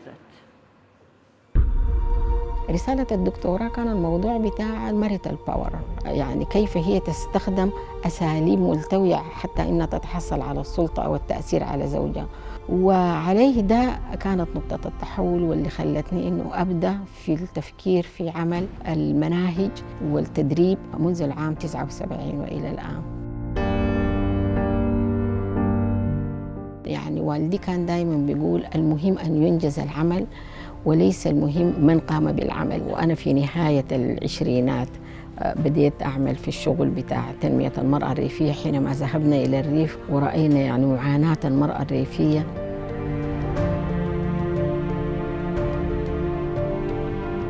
نهضنا إلى أنه الآن الطالبات في الجامعات يمثلن 52%. هذه النسبة معظمها في الكليات العلمية مثل كلية الطب والصيدلة والكليات الهندسية. نجحنا في إحداث التغيير، والدليل على ذلك ثورة ديسمبر 2018 يناير 2019 بقت عندنا عدد من القوانين جديدة، مثل بعض التعديلات في القانون الجنائي، في قانون الأسرة. الدراسة بتاعت الدراسات النسوية والفيمينيزم والجندر هو ده رسالة عشان تصبحي رائدة وقائدة وناشطة مجتمعيا. الشيء الأبكاني هو حينما شاهدت الفيديو اللي اتحرقت فيه القرى بتاعت دارفور.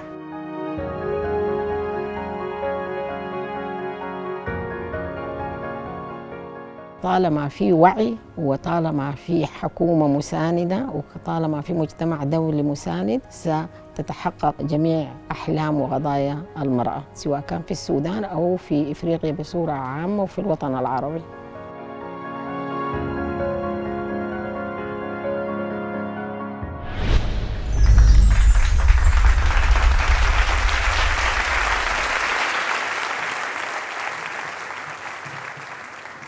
Celebrating excellence, acknowledging initiative, honoring agents of change. This is Takrim. This year in Beirut again, against all odds. Thank you, Ricardo, and all the team of Takrim. This year's Pioneering Arab Woman Awards goes to Dr. Balkis Badri. My heartfelt congratulations to the Sudanese women for their impressive work and their impressive energy. Unfortunately, it was impossible for Balkis to get out of Khartoum. So let us listen to her acknowledgement message together.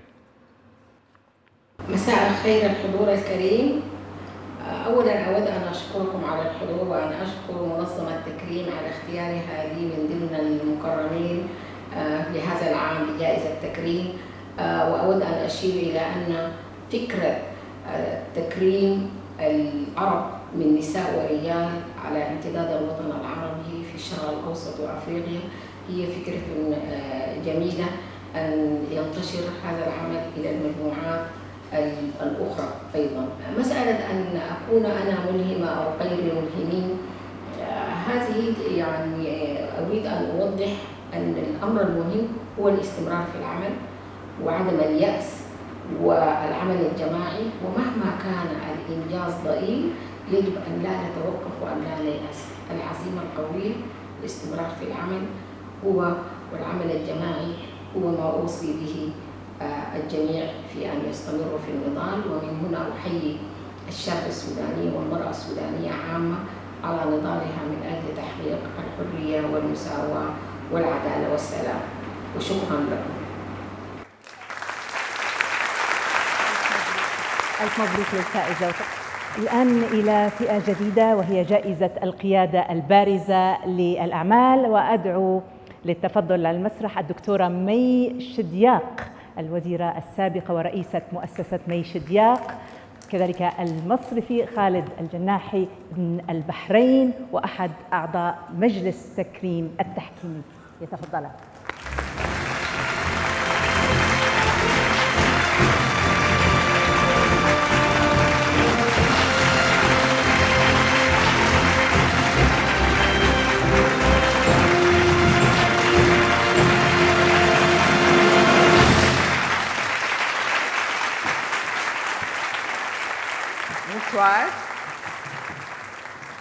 مساء الخير.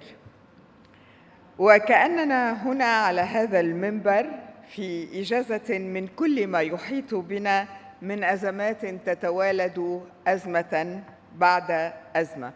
على كل حال قبل ما كفي المكتوب سمعنا إيتال عدنان عم تقول لو ديسان إت ميراكل. هو بالواقع مش بس الرسم هو عجيبة، بس لبنان بحد ذاته يلي رسمه الله يمكن والمذكور 70 مرة بالبيبل هو بحد ذاته عجيبة، وإلا ما يقوم من بين الأنقاض بالرغم من المكان البشع يلي عم بيحاولوا يحطوه فيه. كأننا الليلة في حيز جميل مشرق وسط البشاعات، كأننا بكل بساطة واقفون في المكان الصح، حيث لا مكان إلا للمتفوقين والمتميزين والرواد في مجالات الفكر والاكتشاف والتفوق وخدمة الإنسان. وكم يسعدني أن أقف على مسرح تكريم، وتحية للصديق ريكاردو كرم، لأشارككم بتقديم شخصيات تساهم في صناعة الغد والمستقبل رغم كل هذا الضباب. القيادة البارزة للأعمال هذه السنة ينالها لبناني وصل بجهده وعلمه إلى العالمية، وأوصل معه مؤسسة تعليمية عريقة. لنتابع سوياً هذا الروبورتاج.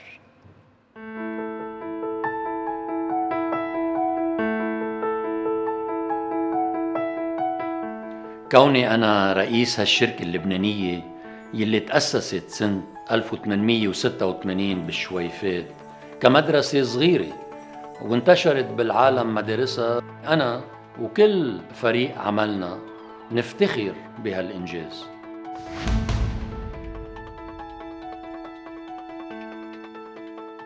عملنا ب20 دولة عطانا القدرة لنتأقلم مع مجتمعات ومتطلبات جديدة بغض النظر عن الصعوبات اللي ممكن نواجهها.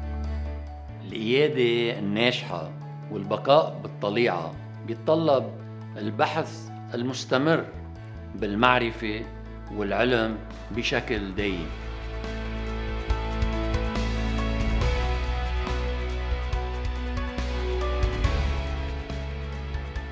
صار العلم مدى الحياة lifelong learning ضرورة للنجاح، وهيدا شيء منركز عليه ومنعلمه لتلاميذنا بكل مدارسنا. ودايما بتكون نصيحتي إلهم بأنه يستفيدوا من كل فرصة علم مثل التواصل والتعاون والتحليل النقدي، وخاصة تقبل الغير. بعتبر التلاميذ مصدر إلهامي، وهالشي بخليني أسعى أكتر وأكتر لنأمن أفضل الطرق ونزودهم فيها.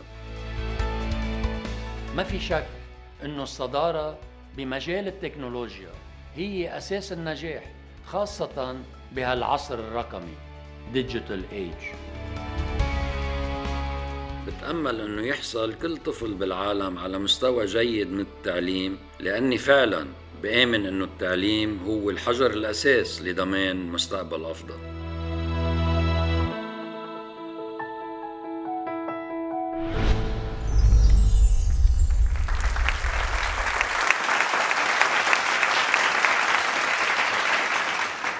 مساء الخير.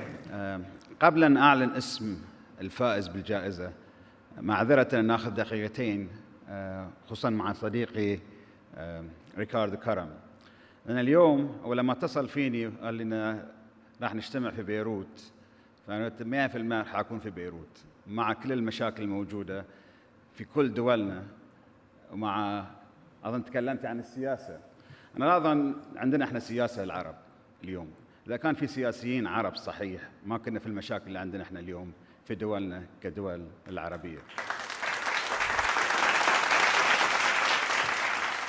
أسترجع ذاكرة مثل الأمس في آب 74 لما بعثت من البحرين إلى الجامعة الأمريكية في بيروت.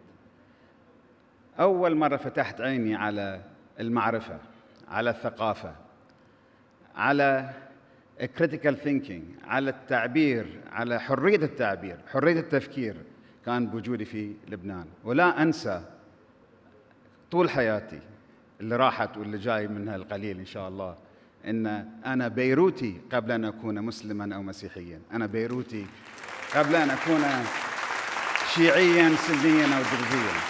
فأنا بيروتي ولو أني من البحرين لكني بيروتي قلباً وقالباً، ولا أنسى هذا. يعني معذرة مرة أخرى، فأنا أرى أن بيروت سترجع ولبنان سترجع، لأن الشعب اللبناني في DNA بتاعهم في critical thinking، في حرية تعبير، في حرية التفكير outside the box.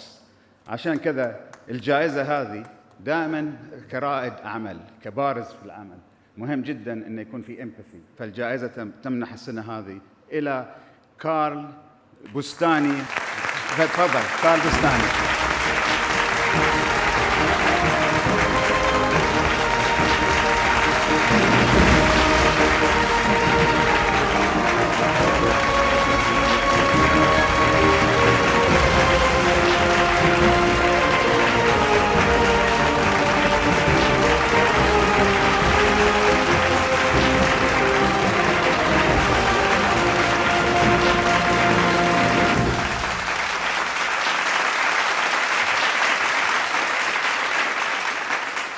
مساء الخير جميعاً. اسمحوا لي بالأول أتشكر تكريم والقيمين عليها لمنحي هالجائزة. بيشرفني وبيسعدني أن يكون واحد من المكرمين اليوم لمساهماتهم وعطاءاتهم بتطوير المجتمع ورفع صورة الدول العربية بكل العالم. بحب أتشكر عائلتي وخاصة زوجتي لدعمهم الدائم والمطلق وتفهمهم لظروف عملي يلي غالباً تبعدني عنه. وبدي أتشكر كمان مؤسسي سابس يلي منحوني ثقتهم وأمنوا لي على قيادة هالمؤسسة العريقة يلي صارت منتشرة بالعالم ومحط فخر لإلنا كلنا. بما أنه حفل توزيع جوائز تكريم هالسنة عم بيصير بلبنان، بحب شدد على دور التعليم لضمان مستقبل هالبلد العزيز من خلال الأجيال الصاعدة، طلابنا وشبابنا يلي بتمنى أنه يساهموا بشكل فعال بإعادة إعمار لبنان جديد وتأمين عودته إلى صفوف الريادة بين دول العالم. وإلى تحقيق هالهدف بتمنى على مسؤولينا اليوم وبالمستقبل أنه يأمنوا الدعم اللازم لقطاع التربية والتعليم ويستعينوا بخبرات القطاع الخاص بهالمجال من خلال إقامة شراكة دائمة بين القطاعين العام والخاص. وأخيراً أنا اليوم عم بقبل هالجائزة القيمة بالنيابة عن كل فرد من فريق عملنا وكمان عن الأشخاص يلي بيسعوا ليكون هالعالم مكان أفضل من خلال التربية والتعليم. وشكراً.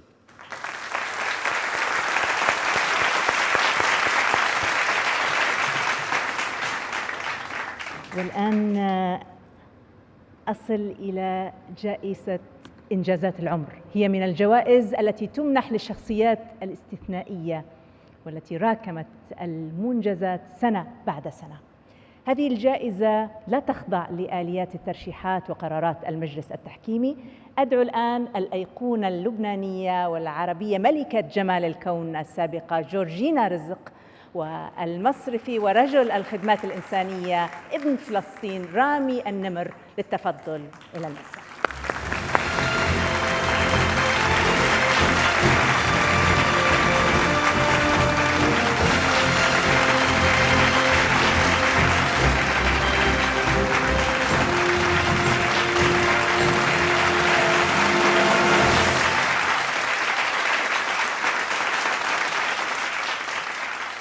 مساء الخير. ما رح احكي كثير. انا بدي اقول انه وقفت على عده مسارح بهالعالم مكرمه، بس الليله وجودي هون له نكهه مختلفه بزمن الحصار، القهر والحزن، وخاصه اللامبالاه من مسؤولين غير مسؤولين. لبنان بدها وقت كبير وهيدا من المسؤولين غريب. لبنان بلد الإشعاع، العلم، الثقافة، الحب والجمال. هيك بدنا إياه مثل ما شفنا الليلة. وبنهاية هالحفل بيسعدني أقدم جائزة إنجازات العمر لسيدة فلسطينية. خلينا نشوف مين استحق الجائزة هالسنة. تبحث عن صوت عصفور يتسلل من مكان ما مع ضوء كل صباح جديد. أصلها من يافا، ولدت في عمان، درست الهندسة المعمارية في بيروت، والدتها دمشقية والعالم على وسعه مسرحها. مجنونة هي، غير تقليدية، وواثقة أن في بعض الجنون حياة. ولدت بعد التهجير بعامين، وحين شبت سألت والدها: هل فلسطين أجمل من لبنان؟ فأجابها: هي أجمل من أي مكان. في 20 من عمرها قررت الذهاب 6 أشهر، 6 فقط، إلى يافا ورام الله وبساتين الليمون، لكنها سقطت في ساعات في عشق فلسطين. والأشهر 6 ضربت ب60 ب70 بأكثر.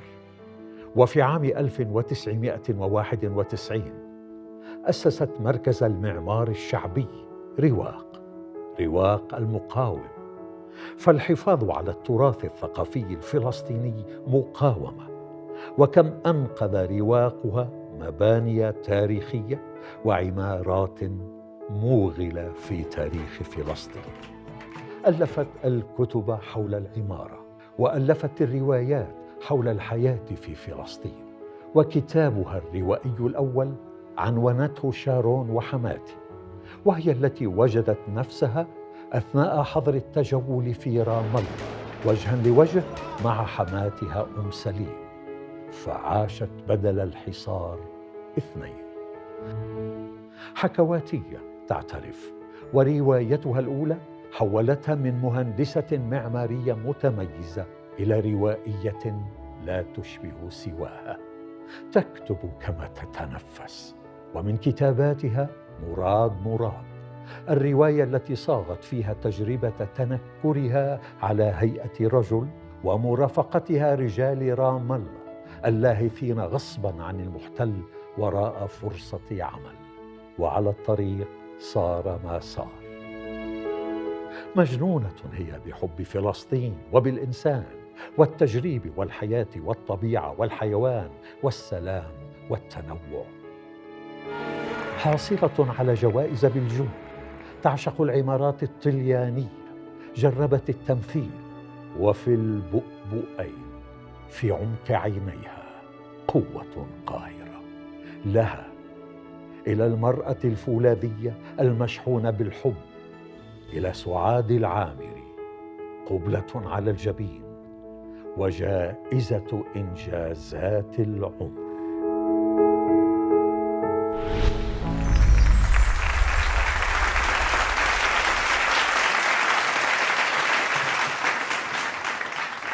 مساء الخير. الدكتورة سعاد العامري امرأة رائدة من بلادي. كل إنجاز مهما كان نوعه يتحقق باسم فلسطين هو مدعاة للفخر، وكل بقعة ضوء تلهم الأجيال الجديدة تنير طريق الغد الذي نحلم جميعا به. حلم يجمع البشر مهما اختلفوا وأينما كانوا. وأنا اليوم سعيد بإعلان عن جائزة إنجازات العمر للمهندسة المعمارية والكاتبة الفلسطينية التي أحبت الأرض وأهلها أكثر من نفسها، الدكتورة سعاد العامري.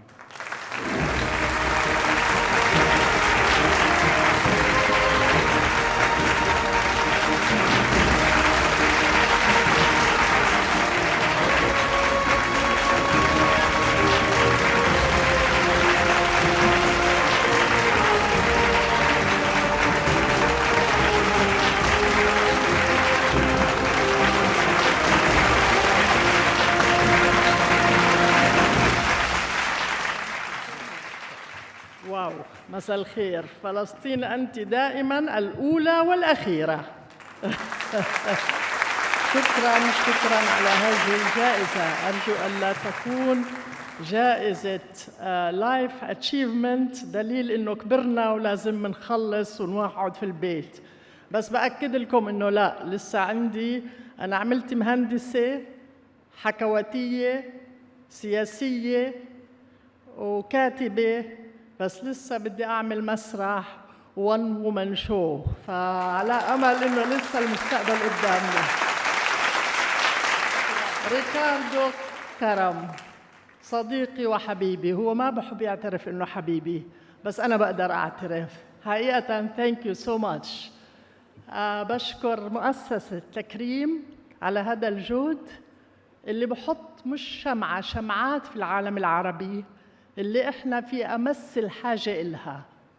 يسعدني إنه أرجع بيروت، مثل ما قال أستاذنا من البحرين، بيروت قلبنا. بيروت إلها مكانة كبيرة.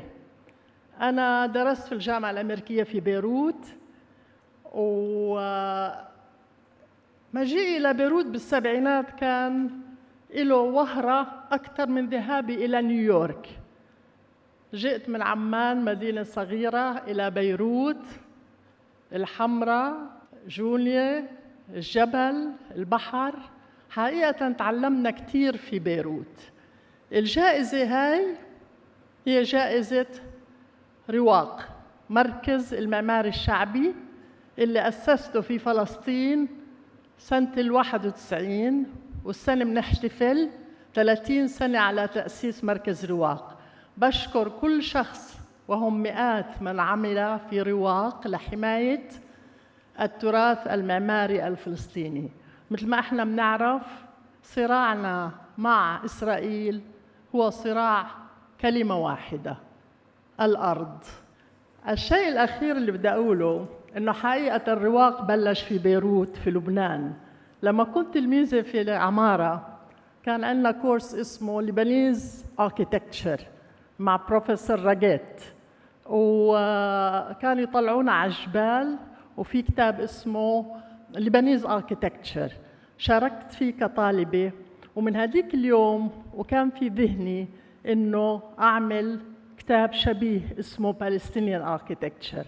فبشكر بيروت. وبس بدي أقول شغلة في عودتي إلى لبنان في الأوضاع الصعبة اللي عم نعيشها جميعاً، بحب أقول: يا بيروت، كنت ولا تزالي وستبقي الأجمل.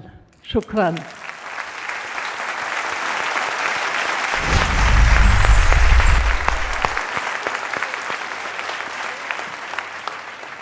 ألف تهنئة للمهندسة المعمارية الكاتبة الفلسطينية سعاد العامري، وفي انتظار مسرحياتك إذا قريبا. الشكر أيضا لضيفينا الملكة الدائمة جورجينا رزق ورامي النمر، وكل التهنئة طبعا لكل الفائزين بجوائز مؤسسة تكريم لهذا العام.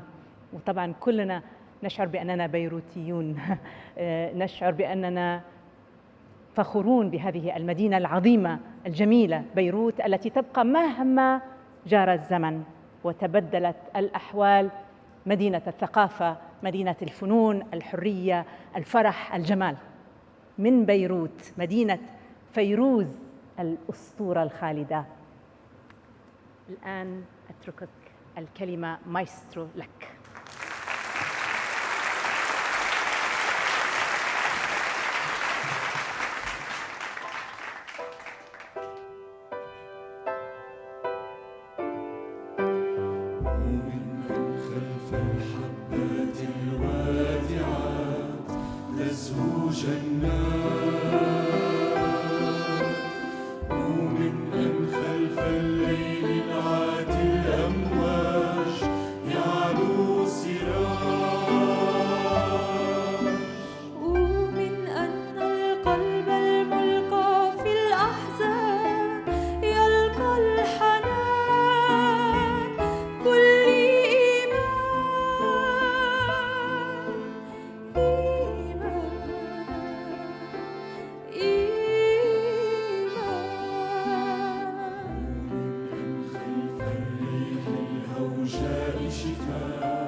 الرائعة هذه الليلة.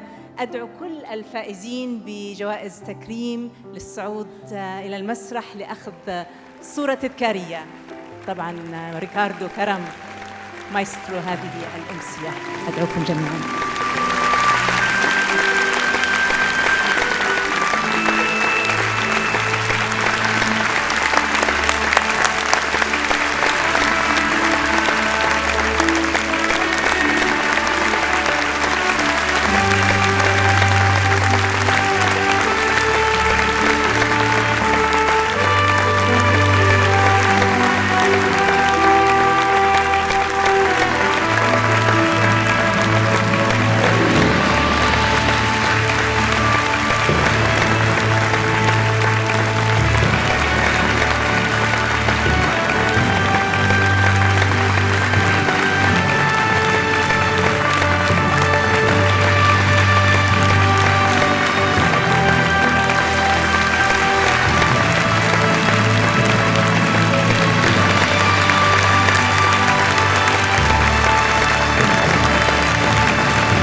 بإذن الله في دورة جديدة في تكريم جديد. شكرا للجميع وفي أمان الله. شكرا.